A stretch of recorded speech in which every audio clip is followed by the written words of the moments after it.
boys and girls. How's everybody doing out there today? I just got done doing our live lesson. I hope you guys enjoyed it. Those of you who were able to attend. And now I'm going to get ready to do our next read aloud. And every time I look at my image in the screen, I see how messy my hair is, but just ignore that. All right. Remember, none of us can go to the hairstylist right now. Okay. I think Dorothy's going to actually meet the wizard today. And if we were in class, those of you who don't know the story, I'll probably have you guys make some predictions as to what you think would happen today when she goes to see the wizard. Do you think he's going to help them? Do you think that he is going to be friendly or mean or scary? Maybe. I'd love to know what your predictions would be. If you look at my book, you can see that probably all their problems aren't going to get solved today, right? Because we are only about halfway through the book. It's one of the nice things about reading a real book as opposed to a digital book, is you can see how much more you have left to read. Although don't get me wrong, I love digital books too, and I've been reading a lot of ebooks lately that I've been borrowing from the library. But anyway, I digress. So we are now on chapter 11, The Wonderful Emerald City of Oz. So maybe she's just going to be in the Emerald City some more. I thought maybe she's going to meet the wizard today, though. So let's find out. Even with eyes protected by the green spectacles, Dorothy and her friends were at first dazzled by the brilliancy of the wonderful city. I love imagining this city. I would love to see it. The streets were lined with beautiful houses, all built of green marble and studded everywhere with sparkling emeralds. It just sounds so pretty. Can you imagine it? I still would love to draw it. They walked over a pavement of the same green marble, and where the blocks were joined together were rows of emeralds set closely and glittering in the brightness of the sun. The window panes were of green glass. Even the sky above the city had a green tint, and the rays of the sun were green. I wonder why the rays of the sun would be different there. There were many people, men, women, and children walking about, and these were all dressed in green clothes and had greenish skins. They looked at Dorothy and her strangely assorted company with wondering eyes, and the children all ran away and hid behind their mothers when they saw the lion. But no one spoke to them. Many shops stood in the street, and Dorothy saw that everything in them was green. Okay, I think I might get sick of all the green after a while. I do like all the other colors too. Green candy, green popcorn were offered for sale, as well as green shoes, green hats, and green clothes of all sorts. At one place, a man was selling green lemonade, and when the children bought it, Dorothy could see that they paid for it with green pennies. There seemed to be no horses or animals of any kind. The men carried things around in little green carts, which they pushed before them. Everyone seemed happy and contented and prosperous. Ooh, what's a synonym for prosperous? If you guys remember today's word for the day, affluent.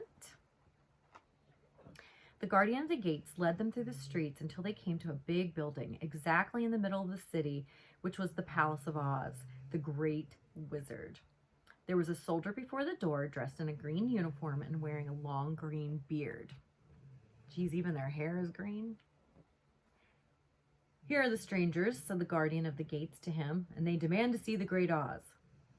Step inside, answered the soldier, and I will carry your message to him. So they passed through the palace gates and were led into a big room with a green carpet and lovely green furniture set with emeralds. The soldier made them all wipe their feet upon a green mat before entering this room, and when they were seated, he said politely, "Please make yourselves comfortable while I go to the door of the throne room and tell Oz you are here." They had to wait a long time before the soldier returned. When at last he came back, Dorothy asked, "Have you seen Oz?" "Oh, no," returned the soldier. "I've never seen him, but I spoke to him as he sat behind his screen and gave him your message." Okay, my dog's starting to dream again. He's shaking the camera. He's barking. I don't know if you guys can hear him, but I can't help it. Sorry. Hopefully he won't knock my phone over. Anyway. He says he will grant you an audience if you desire, but each one of you must enter his presence alone, and he will admit but one each day. That would be a little scary going in by yourself. I would want my friends with me. Therefore, as you must remain in the palace for several days, I will have you shown to rooms where you may rest in comfort after your journey. Thank you, replied the girl. That is very kind of Oz. The soldier now blew upon a green whistle, and at once a young girl dressed in a pretty silk green gown entered the room. She had lovely green hair and green eyes, and she bowed low before Dorothy as she said, "Follow me and I will show you to your room." So Dorothy said goodbye to all her friends except Toto, and taking the dog in her arms, followed the green girl through 7 passages and up 3 flights of stairs until they came to a room at the front of the palace. This dog. Herschel. He's impossible to wake up once he gets started. Herschel. Wake up. Okay, I got him awake. Maybe I'll stop. Okay. This is something we don't have happen at school, right? Oh my goodness. Sorry, guys. So she went up 3 flights of stairs until they came to a room at the front of the palace. It was the sweetest little room in the world, with a soft, comfortable bed that had sheets of green silk and a green velvet counterpane. There was a tiny fountain in the middle of the room that shot a spray of green perfume into the air to fall back into a beautifully carved green marble basin. Beautiful green flowers stood in the windows, and there was a shelf with a row of little green books. When Dorothy had time to open these books, she found them full of strange green pictures that made her laugh. They were so funny. In a wardrobe were many green dresses made of silk and satin and velvet, and all of them fitted Dorothy exactly. "Make yourself perfectly at home," said the green girl, "and if you wish for anything, ring the bell. Oz will send for you tomorrow morning." She left Dorothy alone and went back to the others. These she also led to rooms, and each one of them found himself lodged in a very pleasant part of the palace. Of course, this politeness was wasted on the Scarecrow, for when he found himself alone in his room, he stood stupidly in one spot, just within the doorway, to wait till morning. It would not rest him to lie down, and he could not close his eyes, so he remained all night staring at a little spider which was weaving its web in a corner of the room, just as if it were not one of the most wonderful rooms in the world. The Tin Woodman lay down on his bed from force of habit, for he remembered when he was made of flesh. But not being able to sleep, he passed the night moving his joints up and down to make sure they kept in good working order.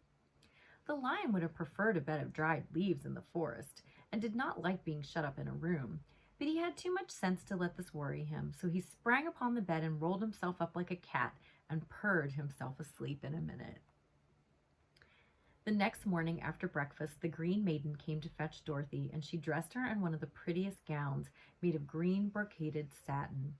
Dorothy put on a green silk apron and tied a green ribbon around Toto's neck, and they started for the throne room of the Great Oz. Maybe everything's not really green. Maybe it just looks green because of the glasses. I don't know. First, they came to a great hall in which there were many ladies and gentlemen of the court, all dressed in rich costumes.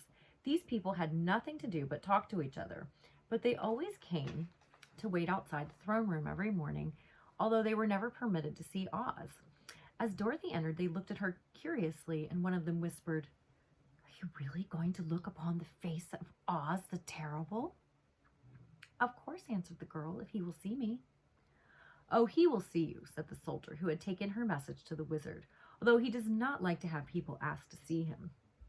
Indeed, at first he was angry, and said I should send you back where you came from.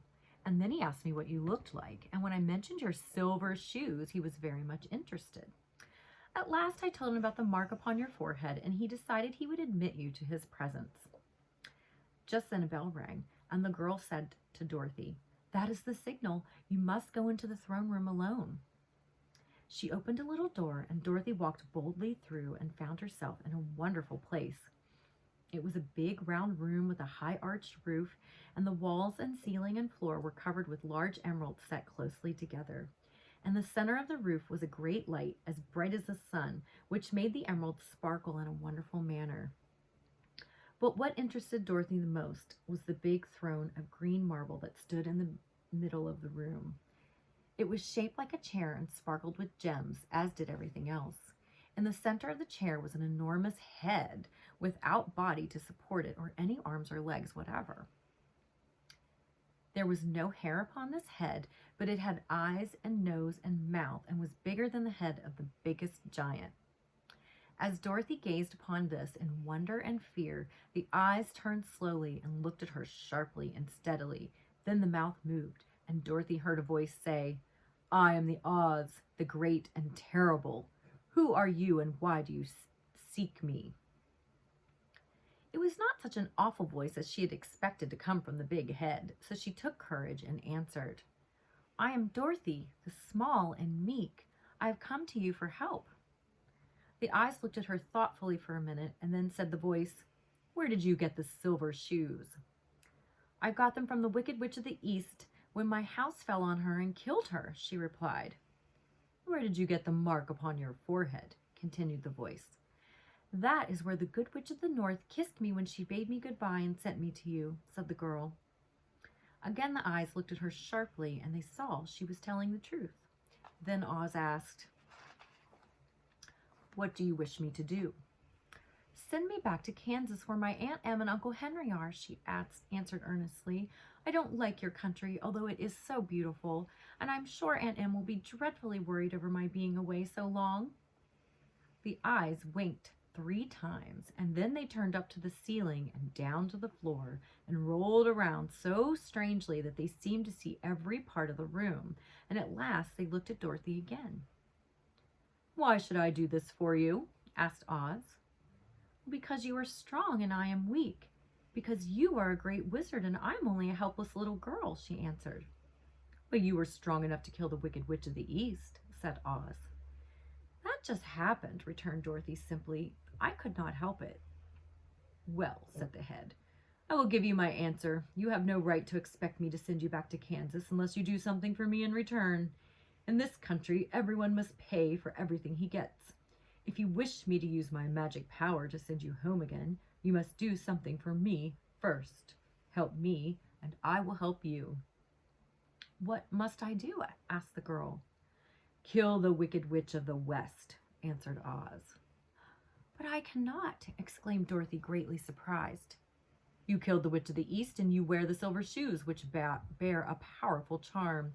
There is now but one Wicked Witch left in all this land, and when you can tell me she is dead, I will send you back to Kansas, but not before." The little girl began to weep.